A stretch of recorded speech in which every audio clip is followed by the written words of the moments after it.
So if you're trying to identify your type, that's one of the big questions I ask is, how do you think you process information? Is it instinctually, mental analysis, or through your feelings?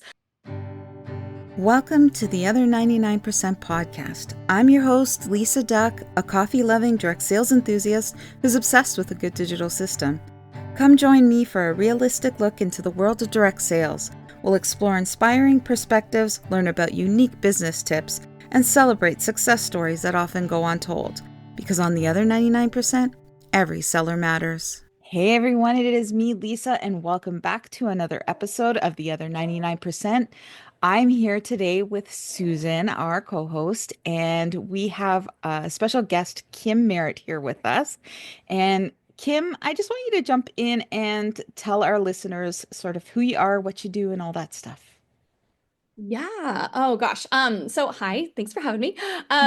Yeah, so my name is Kim Merritt. I have been in direct sales probably a total, for probably close to 20 years. I've been with the same company for about 13 years at this point. So, really, I'm a military spouse. My husband's in the Air Force. I'm a homeschooling mom. I have a 13-year-old, almost 14-year-old, and a 5-year-old. So we really started our journey with direct sales because I am a military spouse, and so that was kind of how I got started in the sales industry. And I've raised my direct sales business and raised my babies all at the same time, which was so amazing. And over the last few years, was really just feeling ready to add a different layer to what I do, and kind of just not go a different direction, but just kind of build on all the amazing skill sets and experiences that I've had. And that's where the Enneagram came in. So I got myself certified almost 2 years ago as a certified Enneagram coach. So now I have my direct sales business that I still work, but I also am adding on that layer of working with business owners and leaders, and just really helping people with alignment so that they can have their authentic experience and their success, based off of their core motivation. So that's a shortened version of who I am and what I do. And yes, I'm excited to dive into how it all ties together. I love it. Just one question, like what introduced you to direct sales? I'm always Yeah. curious about that. Right. Yeah. So I'll say this is really fun. My very, very, very first introduction to direct sales. So I was with a company, and I was one of those like kidnappers who did nothing. Okay. Like I'll just, that was my first experience as my poor upline. Like I did nothing. I had so much potential and I just wasn't committed because I didn't fully understand. Mhm. But I actually worked at a bridal salon, and she was in as a vendor at the bridal salon, and we got to talking and was so sweet. Invited me to, an in-home experience. I went, fell in love, signed up like 2 days later. That was how I was first introduced to it. But then when I took it seriously, when I took it seriously and I actually saw it for the opportunity that it was, it was a season of life where I'd found myself living in Okinawa, Japan. We were stationed overseas, the coolest place on the planet. It should be on everyone's bucket list. Like there's just a little note for everybody. But finding a job overseas as a military spouse is exceptionally difficult. There's so many hurdles. I mean, there's just so many hurdles. We could talk for an hour on that. And I just had a friend who was a discount shopper with the company, but she said, have you I think you should look at this, and I think you should give it a try. I think you'd be great at it. And for the first time, I looked at it through the lens of an actual business opportunity, Mhm. and a way that I could bring income into my family. We lived overseas. I had a year and a half old at that point. My 14-year-old was a year and a half old at that point. I knew I didn't want to get a job to just pay for childcare, Mhm. especially a job that I didn't really love. You know what I mean? If I was gonna go to work, I wanted to go and take the money and do fun things with it, not just pay for childcare. And so when I was offered the opportunity to, share products with fellow military spouses to do, spa events in homes, and provide an opportunity for people to connect, to refill their cup. Because man, when you live overseas at like an intense base, the spouses carry a lot of weight. Like there's a lot of weight, and there's no family in town. There's no one that you can call to take the kids for the evening or to, let you take a shower, you know what I mean, or Hmm. something like that. And your spouse is they're doing really important stuff, right? So, it was a really cool way for me to give back, but also be able to get what I wanted and be able to get what I needed. Which at that point in time, I just wanted some extra cash. I had no idea. I had no idea what the opportunity actually was. I was looking for a paycheck, a minimal paycheck, honestly. If I could have brought home $200, that was life-changing money for me and my family at that point in time, you know? And my first paycheck was like 800 bucks, and that was it. I was sold. I was like all in at that point. I love it. So just some background information. Kim and I are both with the same company. We are both with Lemongrass Spa Products. Love the company, love the owner. We have crossed paths a couple of times. And what's always amazing to me when you were living in Japan, first of all, I'm like, how are you so successful living in another country? And does Lemongrass, do we ship to bases? Or okay, Yes. so we do ship to what is it, the Yes. APO Yeah, bases? it's APO, FPOs because technically Okay. it's American post office box. So there are, Okay. it is an American address. Okay. Okay. That makes a Different lot of process. sense because I'm like, how Yeah. is this even possible? How does this work? Um, She's I clearly breaking know. all the rules. I can't even sell to Lisa in Canada. I mean, what the heck? I know. That's hilarious. Okay. And then another thing, it's funny, when we're in the same company, you see each other's kids grow up, you see the pictures. And I Yeah. saw a picture and I didn't know it was a memory you were posting of when you were announcing your son's birth. And I'm like, oh, Kim's pregnant No. again? Like, what? No. No. I'm like, oh, wait a minute. I saw that picture a couple years ago. About 5 years ago, maybe. Yes. Yeah. That's so funny. That is funny. So where all have you lived? I mean, I know military families move all over the place. So how often do you move? Where all have you been? Yeah, so we started out in the UK. We were at RAF Lakenheath for 3 years, which is where my daughter was born. Okay. And then we moved to Okinawa, Japan. And that's a fun story. We were there, we were supposed to be there for 3 years. We liked it so much, we asked to stay for another 3 year tour. Oh, And then when it came time for us to move, someone lost our paperwork. And so we were there for an extra bonus year. was it you? Did you It lose your wasn't me. paperwork? No, it was not me. Like, I was like, who? Like, someone had a pot, like, they must have had a stack of papers on their desk, and ours, like, fell in between their desk and the file cabinet. I have no idea. But we were sitting there waiting for our assignment, and everyone was getting their orders. And I was like, babe, you better, like, make a call because, like, what's happening? And turns out they had no idea. I mean, I guess we could have stayed there forever if we didn't say anything. I don't know. But so we stayed there for 7 years, and then we had a really unique year in 2019. That is when I found out I was pregnant with my son Asher, and my husband then received orders to Honduras, which is a year-long remote assignment, which meant he was leaving all by himself for a 12-month tour in Honduras. And so they didn't know where to send the kids and I yet. And so they sent us back to Colorado because that's where we're actually originally from. So we moved back to Colorado in 2019. My husband went to Honduras. We stayed there for a year. Gosh, Asher was born, COVID hit. Everything My went goodness. crazy. I know, right? It was Oh, just, I was like, it was a chaotic year anyways. And yeah. then, and then we have this stuff Wow. on top of it, right? But it was in February of 2020 that we received an assignment here, which is Bossier City, Louisiana. So now he's at Barksdale Air Force Base.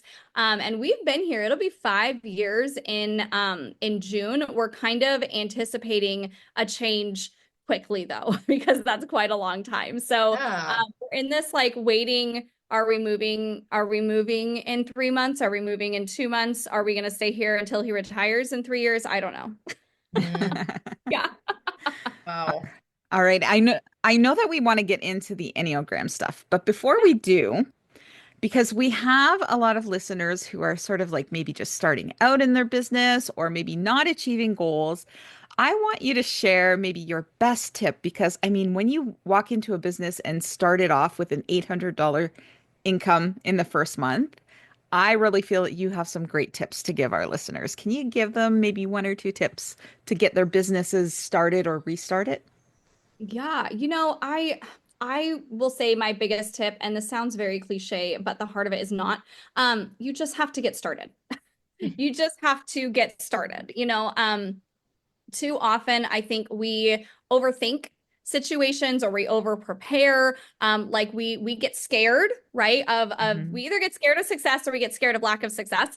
And so we never actually like we just spend all of our time preparing and getting ready and trying to become an expert. But the reality is you're never going to be an expert if you don't go and learn and if you don't fail and if you don't have opportunities to come back and ask questions, and that's really, I say I feel like I had such a burst of energy when I first got started because I just failed forward over and over and over again. But if I waited until there was no opportunity for failure, I never would have made a paycheck. And this would have been another business where I just bought inventory that I never used to stay active because, maybe someday, and then eventually died out, right? So you just have to get started. I love the quote. You believed in Santa Claus until you were like, what, 8, 9, or 10? Like you can believe in yourself for like 5 minutes so you can go and take an action step. I Like, love that. I love that. yes. Like, Very good just, advice. yes. Okay, so let's dive into the Enneagram. So I know this could be like a whole day-long training, but Mhm. give us like how the Enneagram works. Give us like an overview of Yeah. what the Enneagram is and how it's important to our businesses. Oh my gosh. Yes. So I will say so much in my business changed when I understood what the Enneagram was and then I actually implemented it into my own life. Um, so what is the Enneagram? It is really an old, like ancient framework. Some people think, oh, it's brand new and it's trendy. No, it's just trending now. It has been around for a very, very long time. You can find books that were written by psychologists in the 50s on the Enneagram. And so basically what it does is takes it basically takes everyone's core motivations and it puts you into one of 9 different categories. So there are 9 different Enneagram types, 1 through 9, and they each have their own unique way of processing information, communication styles, and their core motivations. So what is different? I always like to talk about what is a little bit different than the Enneagram because I get so many people who are like, I love personality things. I've taken the DISC and the Myers-Briggs and this. And I'm like, no, this is different. Um, and it's different because it deals with the core motivations behind the personality traits and characteristics. It deals with the core motivations, the communication and processing, centers behind your patterns and behind your behaviors. I always say your personality type can change the results of, I mean, indirect sales. Hopefully, you're taking these assessments like every couple of years, right? I always like that's one of my favorite things about direct sales is the personal growth aspect that like you never expect you're going to get, right? Hmm. Yeah. um, and so, your disc, your Myers-Briggs, all of that, the results in your personality type, it can change and it actually should, right? Because we should be evolving as people. We should be growing. Our self-awareness should be growing. We should be learning new things. So that's a good sign that it changes. But if you're trying to learn how to grow your inner self-awareness, how to navigate, difficult situations, how to overcome challenges and hurdles, you need something that's a little bit more consistent. And the reality is your core motivations are not going to change. The way that you leverage them, your skills, your natural strengths, all of that can be, it can adapt and it can change, but your core motivations are not going to change as a person. And so I think that's what makes the Enneagram so uniquely special is because it really gives you an insight to your your internal GPS or your core framework, which gives you an opportunity to put yourself in the intentional driver's seat of your business and of your relationships. I mean, of your life in general, right? The Enneagram is a tool for self-awareness and growth. It's not an excuse for like bad flaky behavior. I'm a whatever. That's my Right? excuse. Yeah. I'm just a seven, like I'm always late. I'm just a seven. Like, no, like that's not, that's not what we're doing here. You're using it wrong. I love that. All right. So you said that you're a certified Enneagram coach. Yes. Now, can you tell our listeners sort of what that means and why did you go to become a certified Enneagram coach?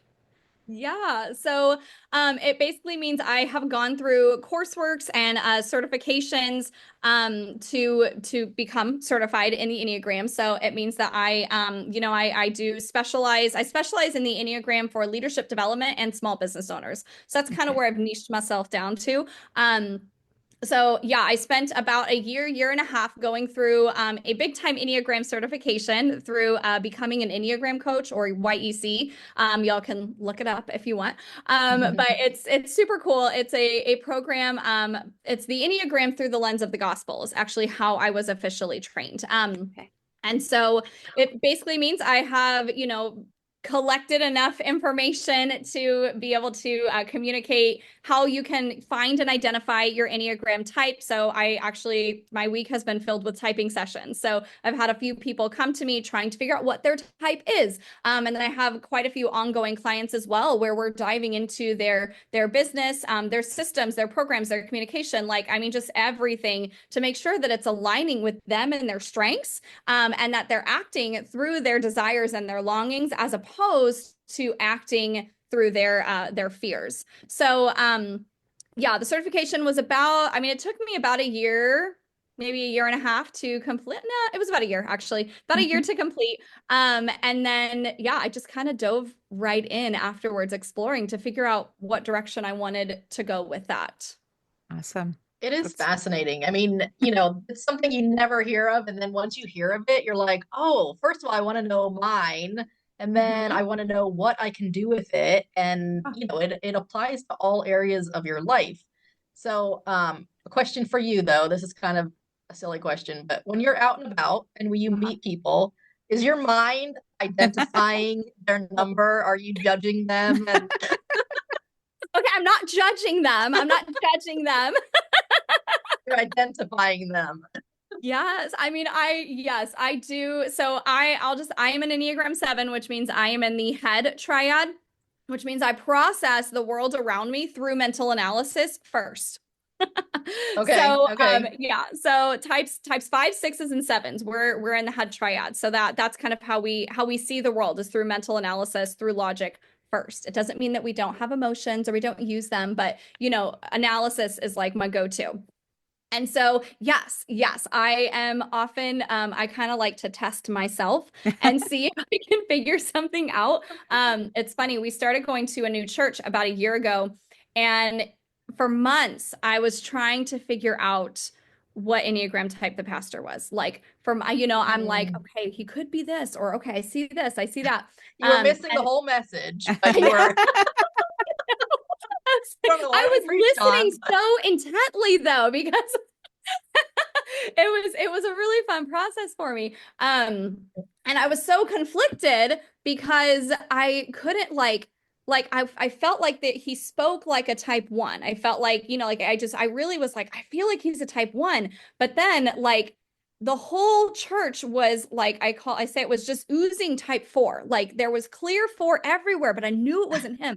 And so one day he came up to me and started talking to me about the Enneagram. And he's like, oh my gosh, my wife and I love the Enneagram. And he's like, I'm a 1 and she's a 4.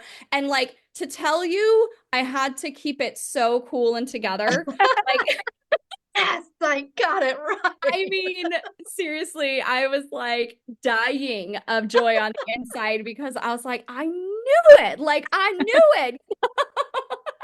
And it just cleared everything up for me. So, yes, That's that's a long hilarious. answer to your question. I do often try and figure out who is what.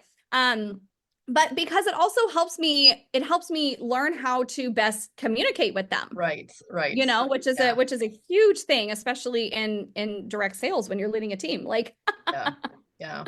Okay, I just want to put her on the spot for a quick second. And we can edit this out if if if it's it's too much horrible. for you. But but I just want to know, like, how long does it take you to sort of um judge what type they are? Like, can you tell, Identify. yeah, identify.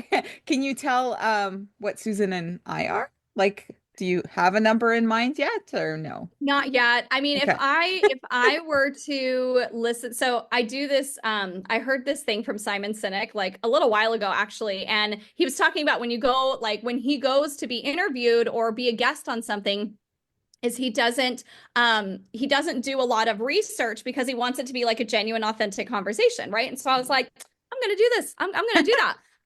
So so I intentionally did not go and like listen to anything. Um, so yeah, I mean, usually, and you know, there's a difference with a typing session when you're trying to identify someone's type. What I see or what I hear is my perception of them. It's Hmm. not necessarily a reflection of their core motivations. So, you know, even when I am in a typing session, I tell people up front, I am not going to turn around and tell you what you are. That is not what I do, right? I know what questions to guide you. I know, you know, what different like there are different things that I can do that are going to help clarify things for you. But like, you know, I have a client right now and we're trying to figure out if she's a 1 or a 6. I have my thoughts, but I'm not just going to be like, you're a 6, like we're done here, you know? Because there's a danger in doing that. I mean, you have a responsibility. If you identify someone as a certain number, they will start to believe they Yes. are that number, and it might not go with what they really are. So I can see Hmm. that. That is that Yeah. they have to identify it themselves. I think that's good. Yeah. Absolutely. I think it's so important because it's their journey. Like I'm just Yeah. there helping facilitate and guide and I'm equipping them with my expertise. But I'm not bossing them around or putting an identity on them. You know what I mean? Yeah. Like Yeah. this is for them to navigate and I just get to be a part of the journey, which is just so fun for me. I love it. So can you, without going into it too much, but like give us, there are 9. So can you give Yeah. us like a one sentence for each number just to Yes. give people an idea as to what it's about? I can, yes. And I will mention if that's okay. I do have a free resource like linked on my Instagram account that literally goes through all the 9 different types. So just if someone's like, I want a little bit more, that Yeah. that is there Perfect. too. Awesome. Perfect. Yes, I'm all about like the free resources with this because I'm like, everyone just needs to know. Like, this is not a gatekeeping situation. Um, so yes, I'm going to start actually, we're going to do a little bit backwards. I'm going to start with types 8s, 9s, and 1s. Those are members of the gut triad, which means that they're instinctual individuals, and that is how they first process information. So if you're trying to identify your type, that's one of the big questions I ask is, how do you think you process information? Is it instinctually, mental analysis, or through your feelings?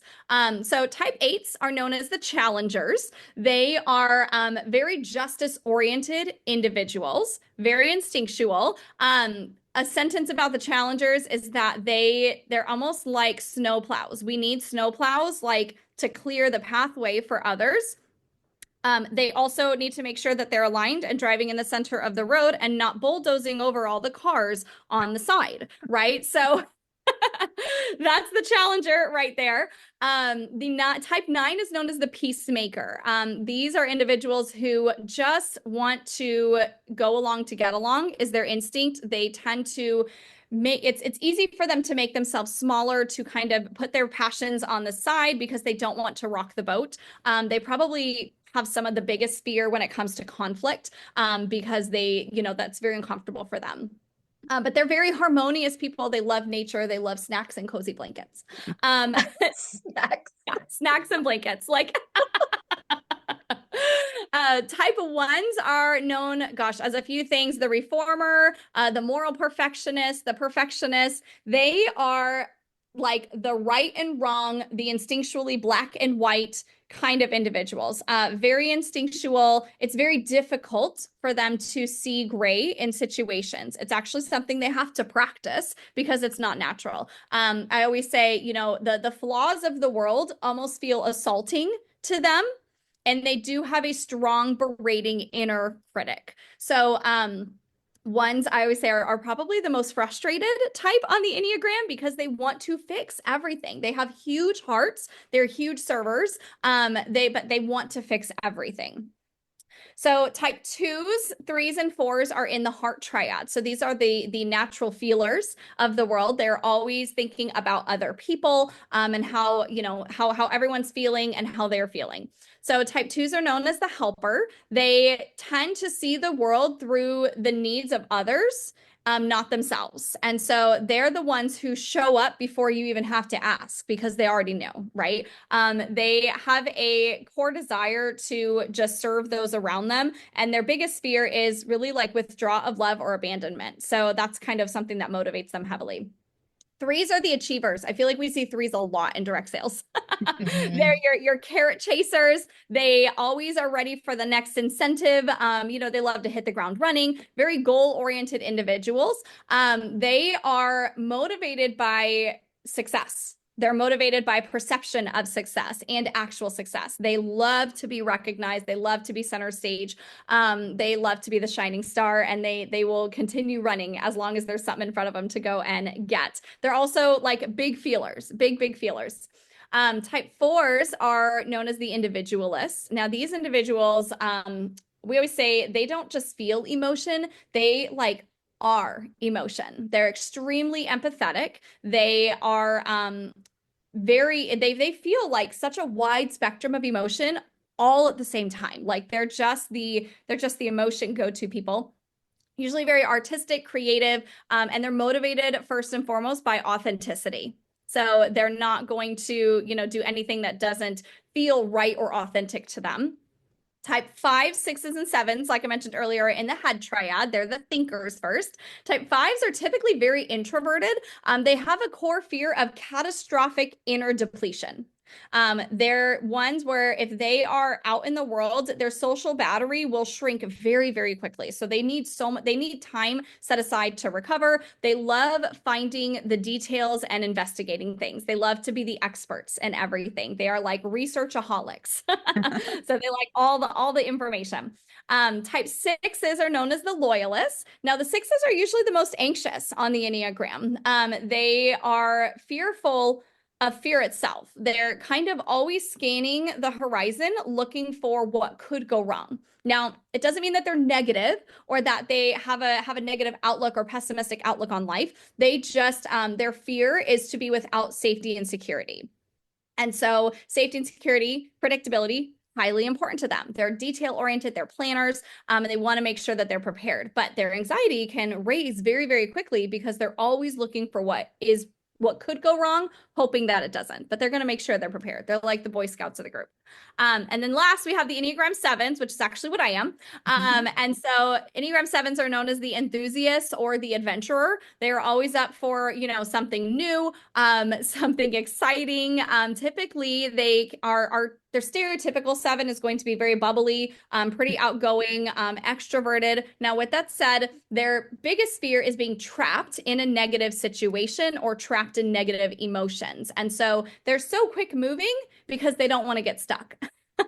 So you can also find very introverted sevens. I like to mention that because sometimes people are like, I feel like I resonate with the core motivations of a seven, but I'm not like that. So I think it's another thing that goes to show that your Enneagram type is all about your core motivations, not necessarily your personality, like traits and characteristics, right? But yeah, sevens are motivated, literally motivated by fun, like motivated by fun. They see the world as full of cotton candy. The problem with cotton candy is it dissolves like that, right? And so once that bite's gone, we're on to the next flavor. We're on to the next flavor. So they can be very easily distracted, and can struggle with like follow through on finishing tasks because they get bored. I love it. Wow, that So was an interesting. incredible overview. And it's funny, you're listing each one, and I'm like, that's my daughter, that's my husband. Like, I can see where Yeah. people would fall into that. Yeah. Yeah. So true. So true. Very interesting. All right. So you Mhm. mentioned that you have some resources on your Instagram channel. So we'll make sure that we link to that in the show notes so our listeners can go check it out. But I always do this to all of our guests, and I think we prompt you for this. But I always like to get a favorite quote or even a piece of advice Yeah. that you think that every direct seller should hear. Yeah, it's funny. I was laughing at this because I'm a seven. I don't have a favorite quote. I like 1,000 of them. And so I was like, I saw the questions and I was like, this is the one that I'm like, I don't know how to answer, but it actually came to me right before we hopped on. And it's really the quote of like, if you're called to it, you'll be seen through it. I think is really important. If you're called to it, you will be seen through it. And I think that's why direct sales, like the actions that we need to take, they're not difficult, right? But what's difficult is that a lot of us are moms working at home. And we are, taking care of everybody and everything around us. And then we decide to have a business on top of it as well, right? And it's usually a business that we are working intentionally, but in a way in the nooks and crannies of our day, right? And around everybody else's schedule. And so I think it is what I love about that mindset and that quote is, it's so easy, and I've seen it for so long, where people who have such drive and excitement and fire in the beginning, they will use other things as an excuse to not be confident and move forward, right? They'll use different things as an excuse. And, we've all sometimes we'll use wonderful things like our children, right? Mhm. Like, how often have we heard as leaders in the industry, oh, I can't do this right now because my kid's XYZ, right? And this might be controversial, but like more often than not, I think we use that as an excuse to not actually go and do the thing that we're scared of. Mm-hmm. Yeah, your kid Oh, might have, absolutely. right? Like your kid might have soccer or gymnastics or this or that or whatever. They might need more of you in a different way, but that doesn't mean that this calling that you have been called to do, that this thing you have been called to do and you were so passionate about, it doesn't mean that that doesn't matter anymore. And it doesn't mean that that's not impactful and that that doesn't play a role in what you're doing, right? And so I think it's just, I love that because, it's true. I feel like I've had so many experiences just in the last year alone where it's like, okay, I don't know how this is going to work out, but I know I need to do it. I know I'm feeling led to do it. So I just have to take the steps and I have to allow everything to align for myself. And that's what happens when we move forward in faith like that. Yeah, I that's love awesome. I that. love that. Love Mhm. So that. you do more than just Enneagram. You do business coaching.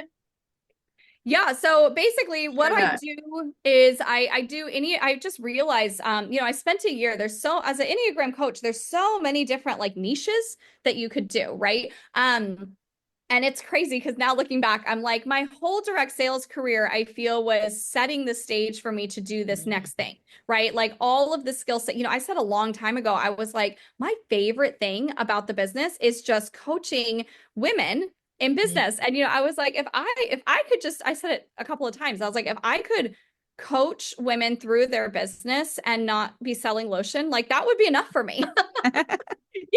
Like I love the makeup. Like I love Yeah, that too, right? But I yeah, was yeah, like, yeah. what sets my heart on fire is not just the products, you know what I mean? It's the relationships and it's watching people who were like me, where it's like, I just need $200 to go do something fun with my kid while we live in this cool place, right? Mhm. To turn it into a full-blown career, I ended up writing a resume last year and my mind was literally blown by how many skill sets I learned through direct sales. Like, I Yes. just thought I was selling lotion and mascara for a long time. And all of a sudden, I put together a resume and I was like, wait, I know how to Wow, do a how lot of true cool is stuff. that? Right. Yeah. Well, and it was setting the stage for me to realize where my heart was, which was with business owners and people who wanted to be strong leaders. And so that's really where I've decided to take my Enneagram coaching business is, specifically with people who are in business. And it's funny, I didn't intend for that. And then all of a sudden I turned around and I was like, my whole client list are small business owners. Like Mhm. everyone is a small business owner. So it's kind of cool that that was like laid out for me before I officially even decided to go all in. I just personally found so much joy and fulfillment with meeting a business owner who was stressed out, who was so unaligned, they felt like everything was falling apart.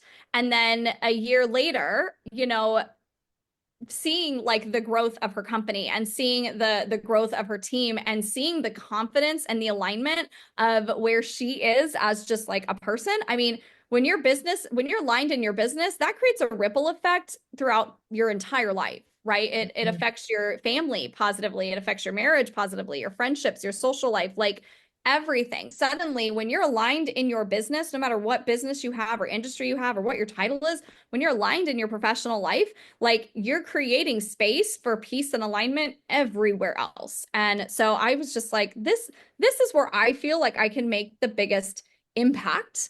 And this is just where my heart and my passions lie. Mhm. That's I awesome. love it. Love that. Love it. All right. All I just want to say is like, wow, about all the information that you just shared. Just like, Yay! just I was wow. trying to take notes and I'm like, well, I can listen to the replay. I want to focus right now. I love Yeah. it. The listeners are going to be blown away. I just want to take a minute to thank you so much for joining us on this episode. I know that there's going to be like, we get comments all the time, and I know this episode is just going to be like one of the top episodes that we have so far. So again, Kim, thank you so much for joining us, and I hope you enjoyed being with us. And we will see everyone again on next week's episode of The Other 99%. Take care, everyone. Bye. Hey, thanks so much for taking the time to listen to the podcast. I hope you enjoyed this episode. If you would take a minute to rate and review the podcast, I would absolutely love it. And if you know someone who really needs to hear this podcast, please feel free to share it with them. More listeners, the better. And if you know someone who would like to be a guest on the podcast, or you yourself would like to be a guest, be sure to check the link in the show notes or visit lisaduck.com and click Be a Guest. We'll talk to you soon.